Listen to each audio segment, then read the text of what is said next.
Hello दोस्तों, मैं Sandeep Chaudhary, maths educator. दोस्तों, आज हम बात करने वाले हैं एसएससी सीजीएल की एक्सपेक्टेड कट ऑफ के बारे में। काफ़ी सारे बच्चों ने एग्जाम दिया है, अप्रोक्सीमेटली 35 लाख बच्चों ने फॉर्म भरे थे, जिसके अंदर से 25 से लेकर 30 लाख बच्चों के जो फॉर्म है वो सक्सेसफुली सबमिटेड हो गए थे। उसके बाद में जो अटेंडेंस का टाइम आया, यानी कि अटेंडेंस के अंदर लगभग 40 से लेकर के 50% तक बच्चों की अटेंडेंस थी। कहने का मतलब है कि अप्रोक्सीमेटली 17 से लेकर के 20 लाख बच्चे जो हैं वो 20 लाख होंगे भी नहीं, यूं मान के चलिए लगभग 15 से या 14 से लेकर के 17 लाख बच्चों ने एग्जाम जो है वो दिया था। शुरू के अंदर जब देखा जाए तो अटेंडेंस कुछ ज्यादा थी, लेकिन जैसे जैसे दिन बढ़ते गए, यानी कि 7 या 8 तारीख के बाद जैसे भी बच्चों का रिव्यू मिला, तो मुझे हर बच्चा ये कहने लगा कि सर अटेंडेंस जो है वो मेरे रूम के अंदर अप्रोक्सीमेटली 40 से लेकर 50% थी, यानी कि 50% नहीं थी। क्लियर है, उससे कम थी। अब हम इस वीडियो के अंदर जितने भी 52 शिफ्ट के रिव्यूज हैं उनके बारे में डिस्कस करेंगे। बिल्कुल शॉर्ट ब्रीफली आप लोगों को बताऊंगा कि कौन सी शिफ्ट आसान आई, किसकी मुश्किल आई। क्योंकि दोस्तों, एनालिसिस करवाने का तो अब की बार कोई भी मौका नहीं दिया एसएससी ने, क्योंकि इन्होंने स्पेशल बोला हुआ था कि अब की बार एनालिसिस नहीं करवाना, इसमें बच्चों का लॉस है। तो हम सभी ने ये ज़्यादा से ज़्यादा कोशिश करी है कि आप लोगों तक कंटेंट भी पहुंचा सके और हम एनालिसिस के उसमें भी ना आ सकें कि कोई कहे कि इन्होंने जो पेपर एज इट इज करवा दिया है। ठीक है, तो अब हम बढ़ते हैं हमारे नेक्स्ट मुद्दे की तरफ। तो ये क्या कह रहा है कि 52 शिफ्ट का रिव्यू क्या कहता है। तो 52 शिफ्ट के रिव्यू के अंदर सबसे पहले आपको पता है 1 से लेकर 13 तारीख तक एग्जाम हुए थे, लगातार 13 दिन 4 शिफ्टों के अंदर एग्जाम हुआ था, और 4 शिफ्ट दिल्ली की थी तो 52 शिफ्ट हो गई, यानी कि टोटल 52 शिफ्टों के अंदर एग्जाम हुआ था। 52 शिफ्टों के अंदर जो सबसे मुश्किल जो शिफ्ट थी वो 5 तारीख की थर्ड शिफ्ट जो बताई जा रही है। अब तक का जो डेटा यही कह रहा है, क्योंकि 1 से लेकर 13 तारीख तक सारी की सारी शिफ्ट, कुछ रिव्यूज बच्चों से क्वेश्चंस मैंने पूछे हैं, खुद बच्चे जिनका एग्जाम था उनसे मैंने कंसर्न करके पूछा कि किस किस तरीके का या किस टाइप का एग्जाम आया। और बाकी यूट्यूब पे बहुत सारी चीजें ऐसे बहुत सारे सोर्सेज मिल गए कि उसमें अपने को पता लग गया कि एग्जाम है वो किस तरीके का आया हुआ है। तो वहां से एक 5 तारीख है, और उसके बाद में एक 12 तारीख की कोई शिफ्ट बताई जा रही है, एक 13 तारीख की कोई शिफ्ट बताई जा रही है। तो यानी कि ये जो 3 दिन जो कुछ शिफ्टें थी उसके अंदर एग्जाम में वो थोड़ा सा हाई था, एग्जाम का लेवल हाई था, बच्चों ने कम अटेम्प्ट किए। अब यहां पर हम बढ़ते हैं। कहने का मतलब है कि यहां पर इन शिफ्टों के अंदर या इन डेज में जितनी भी शिफ्टें बनती हैं उनके अंदर बच्चों को हो सकता है कि 10+ नॉर्मलाइज स्कोर है वो बन जाए। उसके बाद में एसएससी डिसाइड करेगी कि कौन सी शिफ्ट है वो आसान है, कौन सी मुश्किल है। तो हो सकता है कि जिसमें जो नॉर्मलाइजेशन का जो है वो मुद्दा, यानी कि 10+10 माइनस 10+5 माइनस रहे, ऐसा हो सकता है। ठीक है ना, तो यहाँ पे भी अब आप यहाँ पर हम जो एक्सपेक्टेड कट ऑफ देखेंगे वो देखेंगे मेरे दोस्तों रो स्कोर के ऊपर। यानी कि आपको ये सिर्फ चेक करना है कि आपका रो स्कोर कितना है, उसके लिए मैं आप लोगों को एक्सपेक्टेड कट ऑफ बताऊंगा। ठीक है, और प्रीवियस ईयर का डाटा भी मेरे पास है जो एसएससी ने चेक किया है या सेलेक्ट किया है टायर 2 में। पिछले 2-3 साल का मैं डाटा आप लोगों के लिए लेकर आया हूं, जिसमें एसएससी की कितनी पोस्टें थी या जो भी है वो हम यहाँ पर डिस्कस करेंगे। अब उसके बाद में सबसे बड़ा मुद्दा है कि कौन कौन से बच्चों को तैयारी कर देनी चाहिए, कैसे तैयारी करनी चाहिए, बुक्स कौन सी पढ़नी चाहिए, क्या टाइम टेबल रहना चाहिए, उसके बारे में भी हम डिस्कस करेंगे। और एक है टाइपिंग टेस्ट प्रिपरेशन किस तरीके से करनी है, क्योंकि ये मेन मुद्दा है। जिन बच्चों ने 2021 के अंदर 2022 के अप्रैल के अंदर एग्जाम दिया था वो भी बच्चे इस रेस में आप लोगों के साथ शामिल हैं। तो उन बच्चों का यहां तक तो ठीक है, कहने का मतलब 4 सब्जेक्ट उनके ठीक है, कोई डाउट नहीं है, लेकिन 5वें में वो मार्क खा सकते हैं। तो उनके लिए बहुत इंपॉर्टेंट है हो जाता है कि वो टाइपिंग टेस्ट को क्लियर करें, क्योंकि जैसा कि आप सभी को पता है एसएससी सीजीएल ने अपना पैटर्न बदल दिया, और पैटर्न बदलने की वजह से उन्होंने कुछ सेक्शनल कट ऑफ रखी है, यानी कि अब आपको हर सेक्शन के अंदर क्वालिफाई होना जरूरी है। सेक्शन के अंदर अलग अलग मॉड्यूल दिए हैं, ठीक है, उन मॉड्यूल में जो सिलेबस को बांटा हुआ है, सिलेबस आपको दिया हुआ है, मैंने वीडियो भी बनाई है इस चैनल के माध्यम से। ठीक है, तो दोस्तों अब हम बढ़ते हैं मेनली कि आप लोगों की जो एक्सपेक्टेड कट ऑफ है वो क्या रहने वाली है।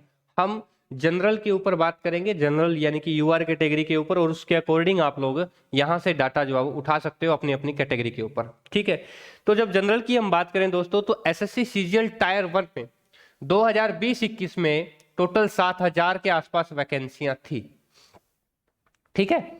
और जो जनरल की जो कट ऑफ है प्री की, ध्यान देना ये प्री की बात कर रहा हूं, टायर 1 की, क्योंकि हमें अब टायर 1 के लिए प्रिपेयर होना है, यानी कि उसके लिए अपने माइंड को सेट करना है कि हम निकल जाएंगे, हमारा जो है वो कट ऑफ से ऊपर आ जाएगा नंबर।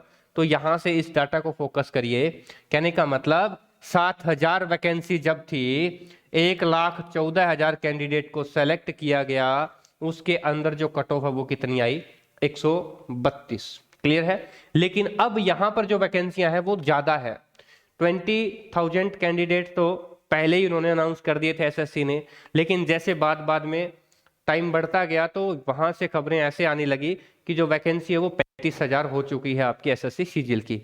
अब देखिए यहाँ पे 35,000 वैकेंसियां हो चुकी हैं, तो एसएससी के सामने एक बड़ा चैलेंज है कि वो कितने लोगों को टायर 2 के लिए सेलेक्ट करेगी। अगर वो 2.5 या 3 लाख लोगों को सेलेक्ट करती है तो क्या वो एक दिन में एग्जाम कंडक्ट करवा पाएगी? अगर वो एक दिन में एग्जाम कंडक्ट नहीं करवाती है तो काफी सारे बच्चों की यही गुजारिश थी, एसएससी से नोटिस भी भेजा गया था कि हमारा जो भी एग्जाम है वो एक ही डेट को होना चाहिए, ताकि इसमें बच्चों को कोई संशय ना रहे कौन सी शिफ्ट इजी थी कौन सी हार्ड थी। और एग्जाम बहुत लंबा है, 2-4 शिफ्टों में नहीं होगा, एक दिन में एक ही शिफ्ट टाइप एग्जाम होगा, क्योंकि 390 नंबर इसके अंदर पूरे के पूरे आप लोगों को अटेम्प्ट करने हैं, और उसके अंदर टाइम है वो 2.5 घंटे का पूरा टाइम आप लोगों को मिलने वाला है। तो कहने का मतलब है कि 2.5 घंटे के बीच में भी कुछ ब्रेक्स हैं तो पूरा दिन आप लोगों को ये लग सकता है।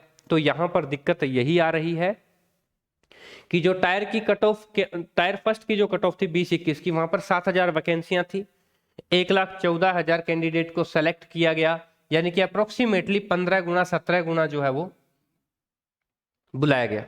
जितनी वैकेंसियां थी उसका 17 गुना 15 गुना 17 गुना बुलाया गया। कहने का मतलब है कि यहां से अपने को एक आइडिया लग जाता है। उसके बाद में भी देखिए 1,13,000 कैंडिडेट को बुलाया गया, जबकि वैकेंसियां कितनी थी, पहले से ज्यादा वैकेंसियां थी, लगभग 8,000 वैकेंसियां बता रहे थे, लेकिन 786 जो ऑल अदर पोस्ट की बात कर रहा हूं मैं, तो यहां पर कितना होगा, यहां पर 1,13,000 कैंडिडेट को ही उन्होंने शॉर्ट लिस्टेड किया था। क्लियर है। तो कहने का मतलब है कि एसएससी के पास इतना तो इंफ्रा है कि वो एक दिन में 1,13,000 14,000 सवा लाख कैंडिडेट तक का एग्जाम ले सकती है। क्लियर है। अब यहाँ पर वैकेंसियां 7-8 हजार नहीं है, जहां पे देखिए 7-8 हजार वैकेंसियां नहीं है, तो सबसे बड़ी बात हो जाती है कि वो क्या मल्टी शिफ्ट में करवाएगी, मल्टी शिफ्ट में करवाएगी तो उनको कौन कौन से चैलेंजेस का सामना करना पड़ सकता है। खैर छोड़िए, अब हम बात करते हैं कि जब पहले टायर यानी कि 2021 के अंदर 7,000 वैकेंसी होने के बावजूद 1,14,000 लोगों में 132 कट ऑफ बनी थी, ठीक उसी तरीके से 7,686 जो कैंडिडेट थे, 1,13,000 बुलाए थे, उसके अंदर 130 है जो कट ऑफ है वो पड़ी है। तो यहां से अगर मोटा मोटा आइडिया लगाया जाए तो 600 वैकेंसियां लगभग बढ़ी हैं, और 600 वैकेंसियां बढ़ी हैं तो एक छोटा सा मैथ ये कहता है कि 2 की कट ऑफ का फर्क पड़ गया। ठीक है ना, 2 नंबर की कट ऑफ का फर्क पड़ गया। लेकिन यहाँ पे वैकेंसियां तो बहुत ज्यादा है, अब की बार तो बहुत ज्यादा गुना है, तो आप देख लीजिएगा। और इसी मेथड के अकॉर्डिंग मैं आप लोगों को पूरी की पूरी कट ऑफ बताने वाला हूं कि अब की बार जो है वो कट ऑफ आप लोगों की क्या रहने वाली है। बने रहिए मेरे साथ वीडियो के एंड तक। अब देखिए दोस्तों, यहां पर हम बात करते हैं एक्सपेक्टेड कट ऑफ 2022-23, और लगभग 30,000 प्लस वैकेंसियां मैं मान के चल रहा हूं। ठीक है, 20,000 के अकॉर्डिंग भी वही हाल है, 30,000 प्लस है तो भी वही है। वैसे बताया जा रहा है कि 35 प्लस आसपास वैकेंसियां है। ठीक है, चलिए तो दोस्तों जनरल की जो कट ऑफ है, एक्सपेक्टेड कट ऑफ, 2 कंडीशन है, ध्यान दीजिएगा, 2 कंडीशन है। अगर वो कहेंगे कि हम 15 गुना कैंडिडेट को बुलाएंगे, या तो वो ये कह सकते हैं, या वो कह सकते हैं कि हम 10 टाइम कैंडिडेट को बुलाएंगे। 10 टाइम का मतलब मेरा यहां से 30,000 वैकेंसियों का नहीं है, मेरा यहां पे है कि उन्होंने जो बताया था कि वो 20,000 वैकेंसियां, उसके अकॉर्डिंग, यानी कि अप्रोक्सीमेटली यहां से गलत हो गया, ये 2 लाख इधर आना था। ठीक है ना, और ये 3 लाख इधर आना था। अब देखिए दोस्तों, अगर 20,000 वैकेंसियां हैं, उसका 10 टाइम बुलाएंगे तो यानी कि 2 लाख कैंडिडेट को वो शॉर्टलिस्ट कर सकते हैं। क्लियर है। अगर वो 15 टाइम बुलाते हैं तो अप्रोक्सीमेटली 3 लाख कैंडिडेट को वो टायर 2 के लिए शॉर्टलिस्टेड कर सकते हैं। बाद की बातें हैं कि इनका एग्जाम कितनी शिफ्ट के अंदर होगा। अब यहां पे आपको देखना है कि जब अगर 2 लाख लिए, अगर यहाँ पे भी एक अलग अलग केस बन सकते हैं, तो जनरल की कट ऑफ, ध्यान देना, अगर 2 लाख लिए तो जनरल की कट ऑफ 120 125 हो सकती है। क्लियर है? ये रो स्कोर नहीं है, ये नॉर्मलाइज स्कोर है। ध्यान देना, ये रो स्कोर नहीं है। तो रो स्कोर है वो मान करके चलिए, जो रो स्कोर आप कहोगे तो 5 नंबर आप कम मान के चलिए, इधर भी आप लोग 5 नंबर कम मान करके चलिए। जिनकी शिफ्ट ज्यादा इजी है उनके लिए दिक्कत हो सकती है, 2-4 नंबर माइनस हो सकते हैं, बाकी दिक्कत नहीं आने की।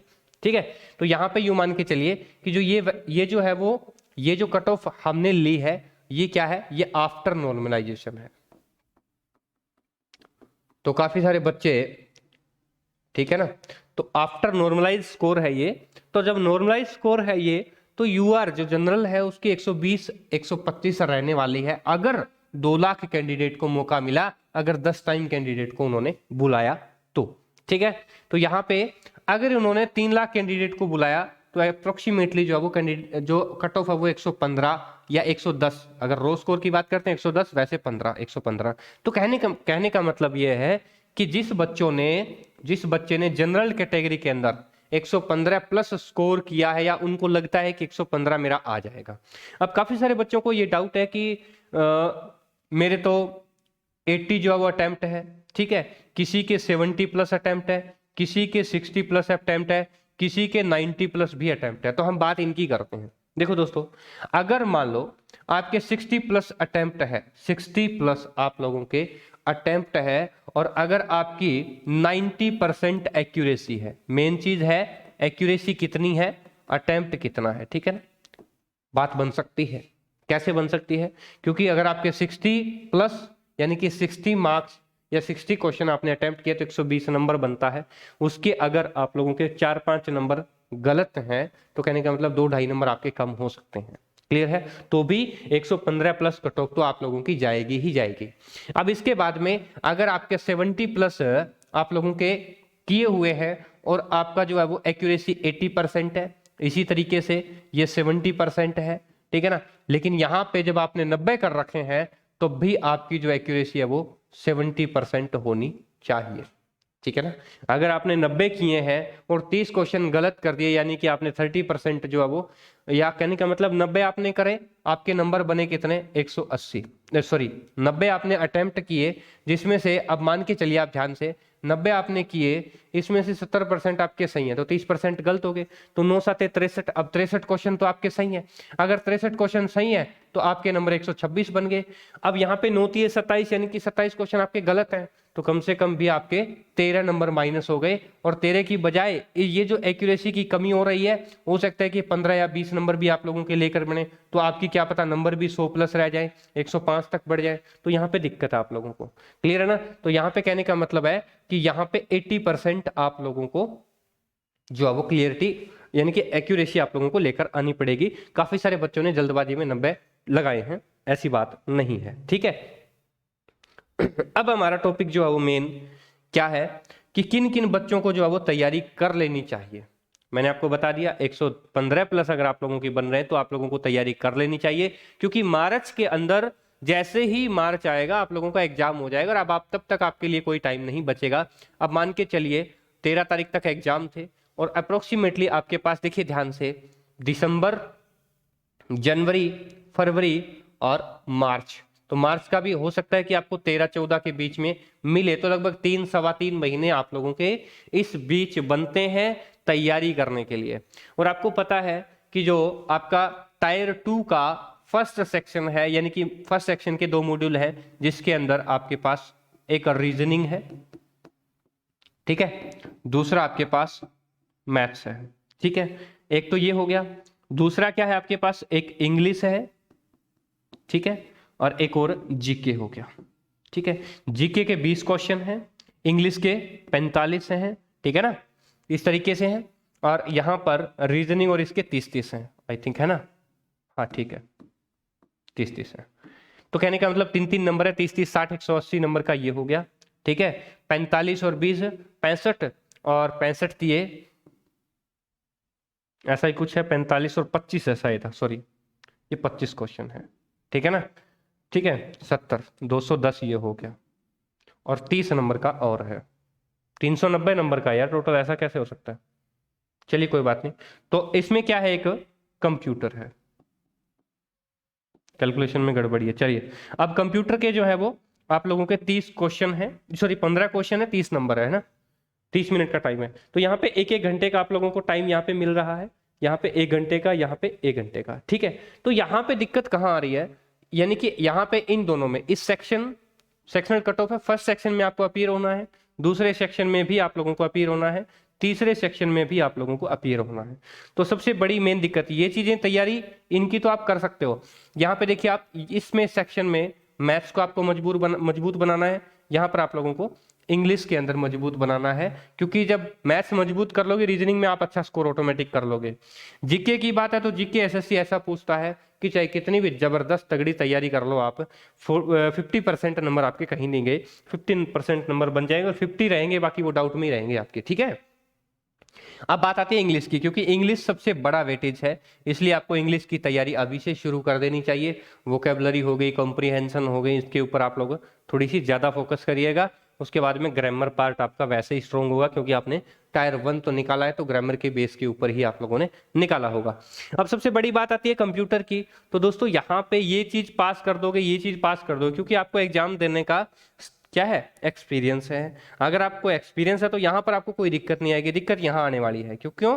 क्योंकि अब की बार इसको क्वालिफाइंग कर दिया गया है। एक तो ये कंप्यूटर का टेस्ट एक थ्योरी है, एक प्रैक्टिकल है, ध्यान देना, थ्योरी भी है और प्रैक्टिकल भी है। तो थ्योरी के अंदर भी आप लोगों को अपीयर होना जरूरी है, ठीक है। अब उसके बाद में प्रैक्टिकल, अब प्रैक्टिकल के अंदर सबसे बड़ी दिक्कत क्या रहती है कि आप लोगों को टाइपिंग की स्पीड चाहिए।